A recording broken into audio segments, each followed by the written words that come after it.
Bloomberg Audio Studios. Podcasts, radio, news. You're listening to the Bloomberg Balance of Power podcast. Catch us live weekdays at noon and 5 p.m. Eastern on Apple CarPlay and Android Auto with the Bloomberg Business app. Listen on demand wherever you get your podcasts or watch us live on YouTube. Thanks for being with us on the Thursday edition. They just wrapped the cabinet meeting at the White House. 1 hour and 20 minutes. Not the 2 hour plus or even the 3 hour plus romp that we've seen in meetings past. There were some differences, beginning with no questions. Press pool was brought in. We heard from a number of cabinet officials, with one big exception, but no questions were taken by the president or any of the other officials in the room. Tyler Kendall, Bloomberg Washington correspondent, joins us now ahead of our conversation with Congressman Gregory Meeks, who's going to be with us in just a moment here with a lot to talk about. A potential government shutdown on the menu for tomorrow and big questions about the future of Homeland Security funding. Tyler's with us in our Washington bureau.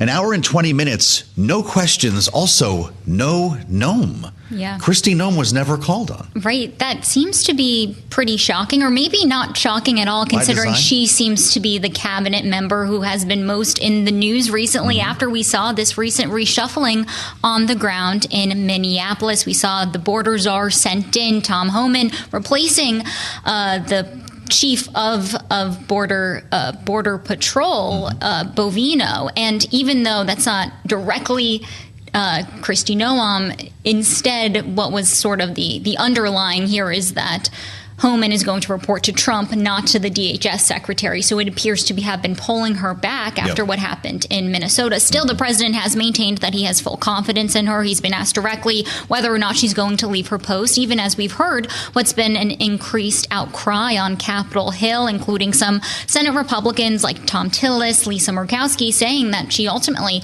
should vacate that position. But as of now, he's standing firm. But perhaps that was by design.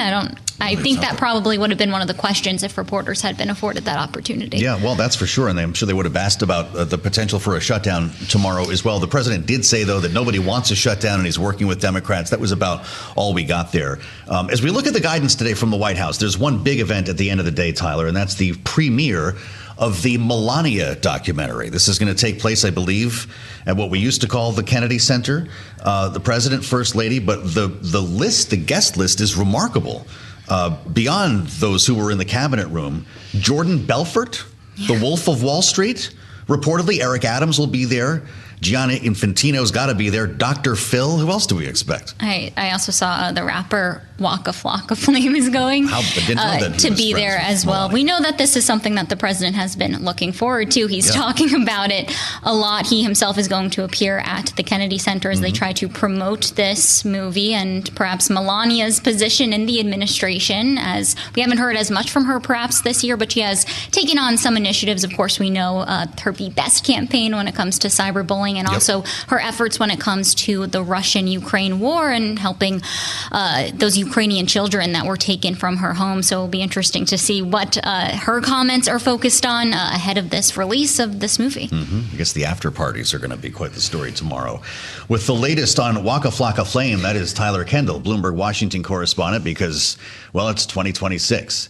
I'm Joe Mathieu in Washington, and thank you for being with us here on Balance of Power Thursday edition. As we count down to what will probably be a partial shutdown, but maybe not a very long one. There's a deal reportedly in the works between Chuck Schumer and Donald Trump that would help to avoid this from being longer than a couple of days. If DHS is stripped out of the 6-bill package, put in place a CR, and follow up next week when the House comes back with a new bill that would put restrictions on ICE, beginning with body cameras and new training. That's at least where we are now. That may not come to fruition, but the president seemed pretty optimistic about it, and reports would suggest the same. Gregory Meeks, the congressman from New York, joins us right now, the top Democrat on the House Foreign Affairs Committee, who is in the throes of this debate right now with a unique perspective as the top Democrat on foreign affairs. Congressman, welcome. It's great to have you back on Bloomberg TV and radio. Did I just describe a likely scenario? When you come back next week with your colleagues, will you have a new bill to vote on for DHS? Well, I surely hope so. I think nobody really wants to shut down, but we cannot continue with the bill that was sent over to the Senate from the House. So I hope that the Senate Republicans and the president works with Senator Schumer so that we have a new bill. Well, number one, that the DHS funding is out of the other 6 bills, of which we had basically some bipartisan agreements, so that we can make sure that there are changes in the DH bill. What you said is right. We want to end roving patrols and have some enforcement accountability.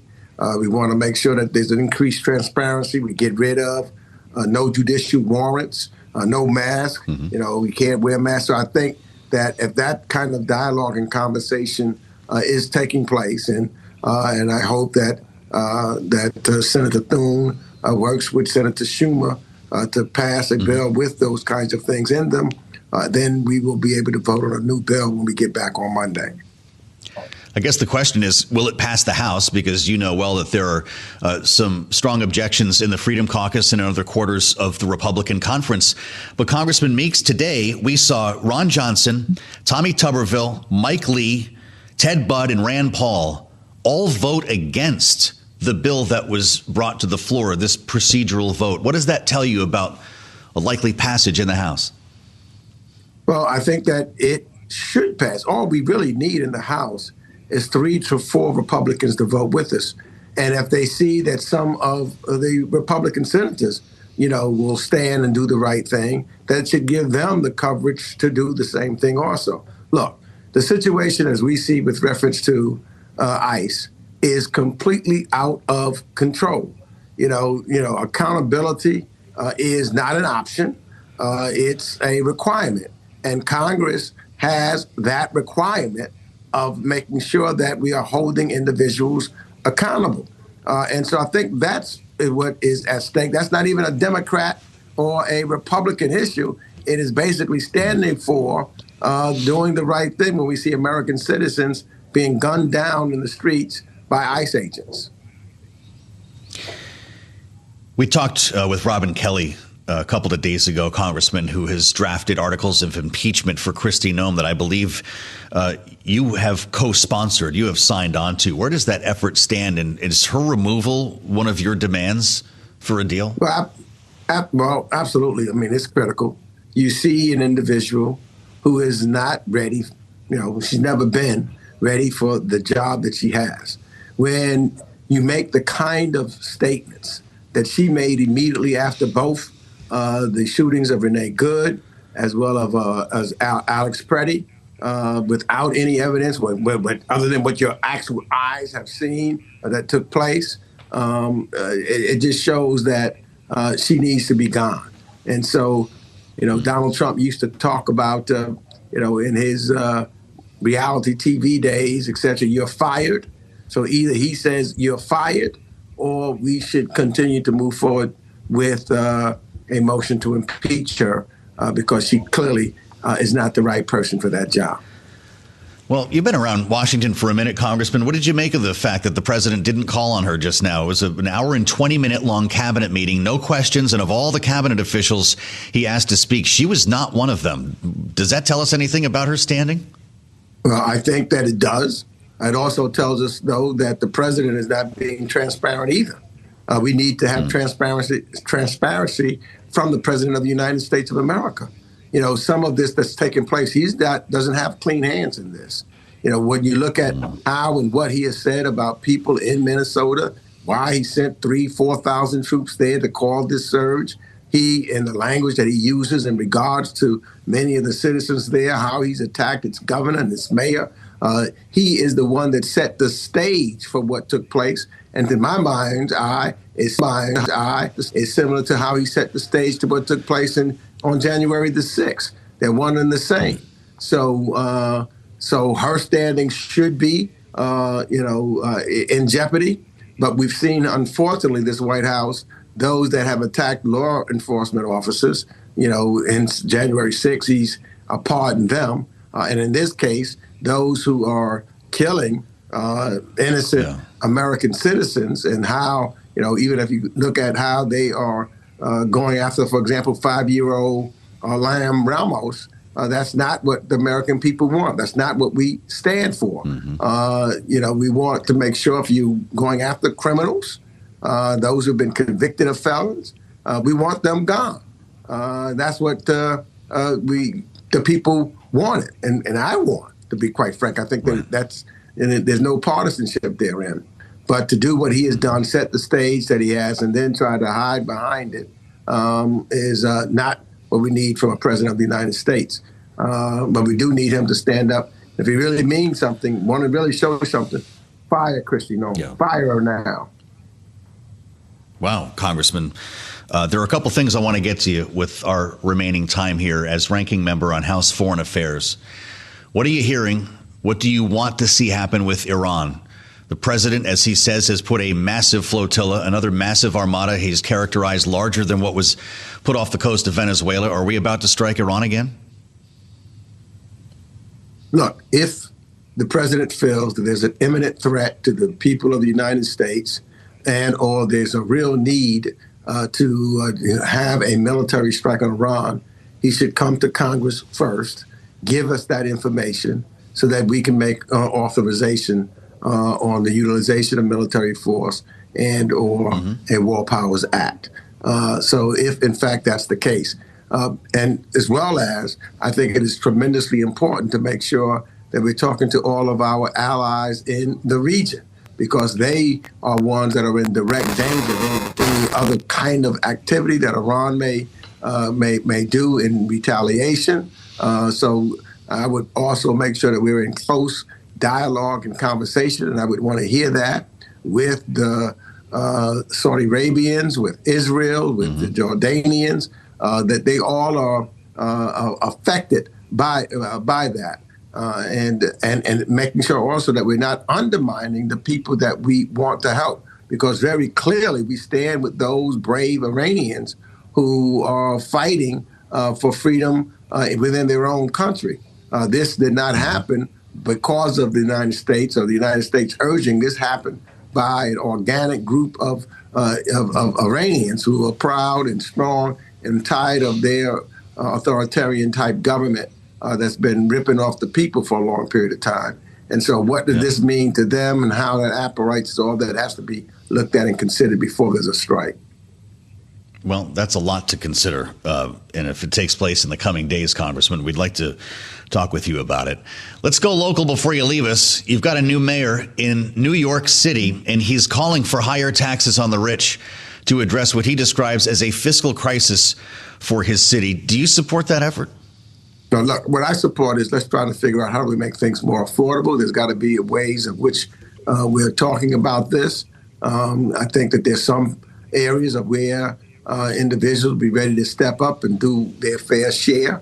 So I'm not talking about broad taxes that would be placed on everyone or certain individuals. The governor of New York has clearly stated that she does not want to raise taxes, and I understand that. We don't want to run people out of the city of New York. That's not what this is about. We would need some of the resources that the federal government had been sending to New York, that the president of the United States started to say punish New York and not have delivered those resources. So there's a number of ways I think that we can cut into that deficit and not have to raise taxes. Okay, well, so 2%, another 2% on people making more than $1 million a year is a non-starter? Yeah, I think that right now I'm with the governor, who says that we're not going to raise taxes. We're not going to chase people out of the city of New York. We're going to figure out how we can work together to collectively make things more affordable. And the first way to do that is the president to stop these tariffs that he is continuing to implement around the world that's driving these prices up. Yeah, I'm going to mention an important stop on the road today on Bloomberg TV and radio. We're going to be hearing from Mayor Mamdani in the late edition of Balance of Power, 5 p.m. Wall Street time. His sit-down conversation with Bloomberg's Miles Miller will loom large in our coverage this evening, and I hope that you will be here for us when that takes place later on. Fed independence is also on the menu in Washington right now. Congressman Meeks, the president just said in the cabinet meeting that he will announce his pick for a Fed chair next week. What are you anticipating? Well, look, this president seems to be wants to be a king. He wants to be able to control the Fed and not have it as an independent board to make its decisions based upon the economy and what it believes is the appropriate way to move. So I would hope. I mean, the president is free to choose whoever he wants to be on the board, but the kinds of acts. I would hope that we don't have someone who just wants to rubber stamp whatever the president says and does for political purposes. One of the things that has been most important by the Fed is their independence, so that they can make a decision based upon the economic totality of which they have to deal with. And so that is what sustained us and why others would have invested in the United States, because of that kind of sustainability and independence. And I would hope that the president will continue, or the Fed will continue in that manner. Mm-hmm. Well, I know that that's important to you as a member of the Financial Services Committee, and as long as Tom Tillis is stopping things down in the Senate, this could be a longer conversation, Congressman. It's great to see you, and thank you for joining us, as always, on Bloomberg. That's Gregory Meeks, Democrat from New York's 5th and ranking member on the House Foreign Affairs Committee. We'll assemble our panel next for their take on all of this as we count down to what likely will be another short and partial shutdown. Stay with us on Balance of Power. We'll have much more coming up after this.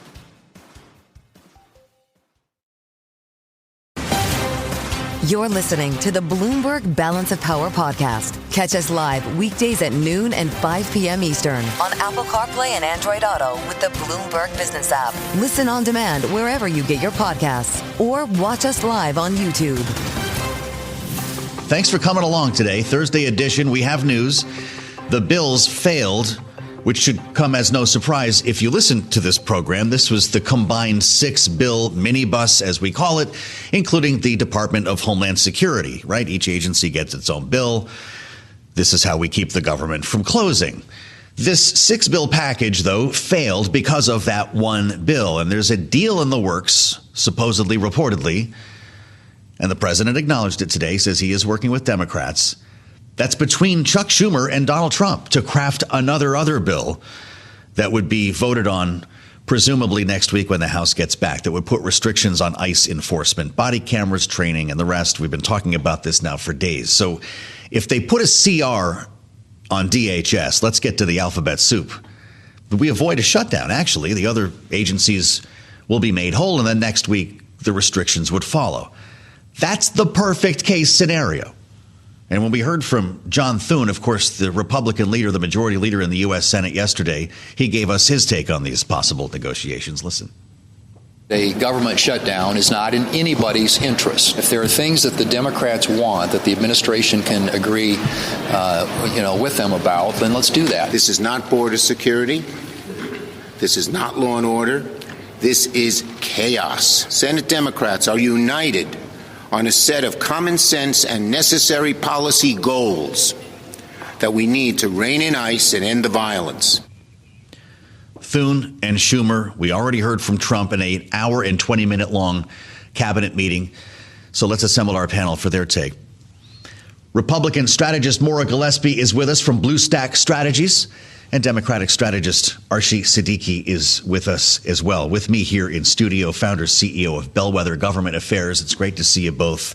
Both of you, I should note, worked for former speakers. Archie worked for Nancy Pelosi, and Maura worked for John Boehner. So we're going to get the view from the Speaker's office, which will be the center of the political universe next week. Maura, what does Mike Johnson need to prepare for, knowing that some members of his Republican conference, beginning in the Freedom Caucus, do not want to see a rewrite of DHS, and they're already in no? Well, right now, he's also got to deal with a logistic challenge, right? I mean, members are not there in the House. He is, but members are not in D.C., and so he's going to have to sort out how many people he can get back by Monday. People are on Codell. I believe he mentioned to some reporters today that it is a numbers game and trying to get people back on the Hill to do this vote Monday. So that's part of the challenge. I think the other challenge is, how long the CR goes. There are conversations being had right now in the Senate between Republicans and Democrats who are disagreeing on the length of a CR for DHS funding because they are concerned about giving too much time to negotiate. And so I do think that will to your point about Freedom Caucus members, that'll dictate sort of how they land on the issue. But by and large, I think Republicans recognize that taking the DHS funding out of this and making that a CR is the best case scenario and the best path forward right now. Is that the best case scenario for you, Archie, knowing that there'll be some time to negotiate in that world? What would be an appropriate duration? Obviously, nobody's coming back from the House this weekend. They're all encased in ice somewhere. In fact, Mike Johnson told Bloomberg government, we typically have 72-hour notice. We're waiting for the Senate to take action to determine the course. So we're already into next week.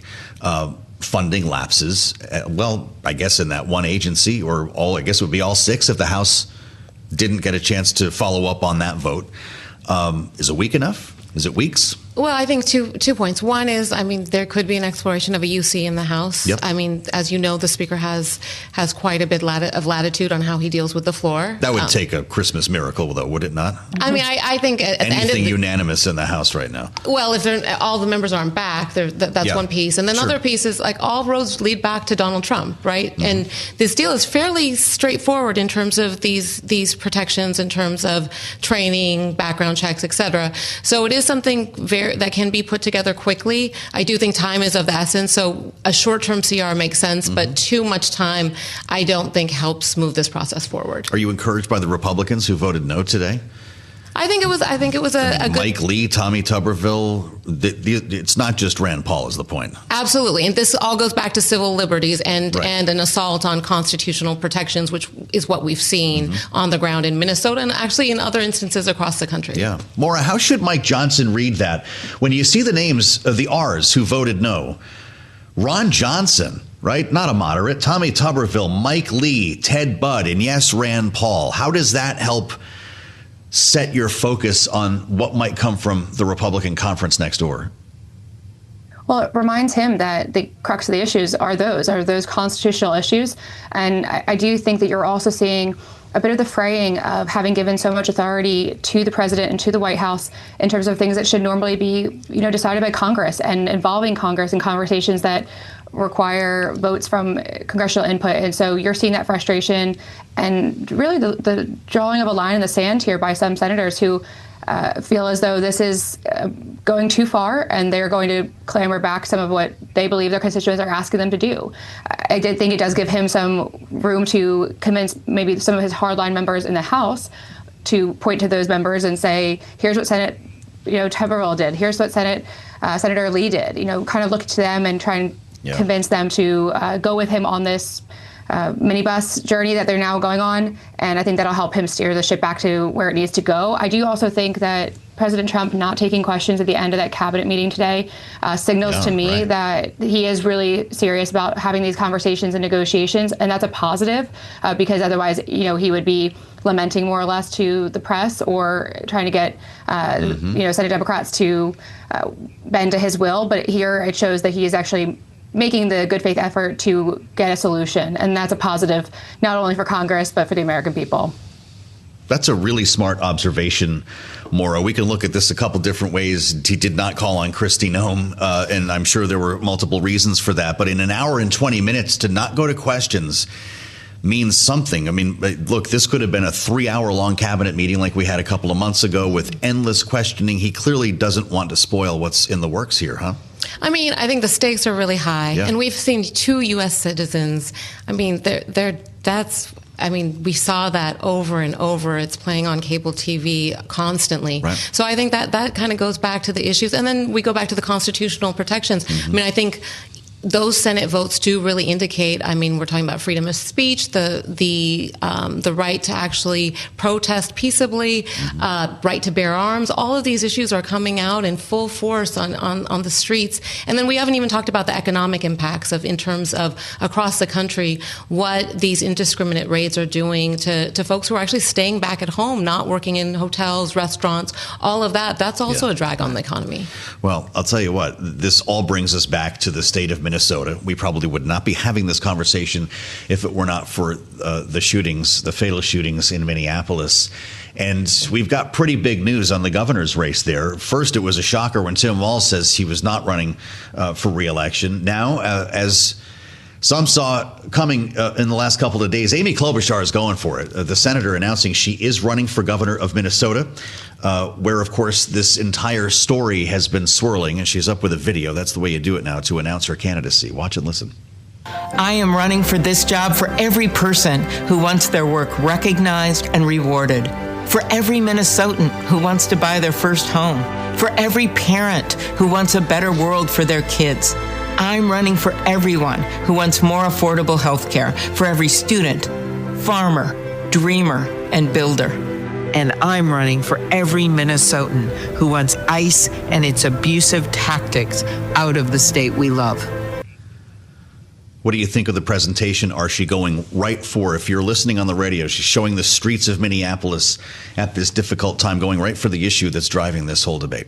Well, I actually also think she meets the moment. Mm-hmm. You notice she's used the word every multiple times. So It's not that she's going to represent Republicans or Democrats or, just really focus on one group. She's going to represent everybody in the state. Mm-hmm. And I think that really reflects who she is as a legislator. She is a fighter, but she's also a pragmatist, and she's experienced. So I think there are a lot of good synergies, and we need that kind of spirit in Minnesota to bring people together rather than tearing them apart. So you like this idea.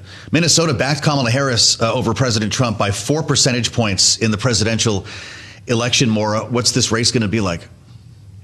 Well, it's interesting. I don't know that it will make a big impact, but something of note, just as a former congressional staffer myself, she struggled in years past with a poor reputation from staff members who, both on staff side and on the campaign, who accused her of being a bit abusive as a boss and as a leader. So it's going to be interesting because I imagine Republicans are ready to gear that up and to put out some campaign ads highlighting that. I don't know that it will impact voters given the fact of what's going on in Minnesota right now, but I do think that that's going to be a attack ad against her. But like I said, I don't know that it will necessarily sway or derail her campaign in any way, but it'll come to light. Mm-hmm. Remember the snowy announcement for the presidential campaign? Did this go better? I mean, she could have done it a couple days ago while it was really snowing outside. She didn't go for the optics, I guess, like last time. No, I think she picked the right moment, and she recognized the gravity of what was going on the ground, right? Mm-hmm. So I think she waited, and I think the timing was appropriate. But I also think that she is going to be able to bridge divides that are so critical at this particular time. Yeah, well, we'll be following it very closely with the help of our great panel. Archie Siddiqui, Bellwether, Maura Gillespie, Blue Stack, thank you so much for your insights and a great conversation today. Thanks for listening to the Balance of Power podcast. Make sure to subscribe if you haven't already at Apple, Spotify, or wherever you get your podcasts. And you can find us live every weekday from Washington, D.C. at noontime Eastern at Bloomberg.com.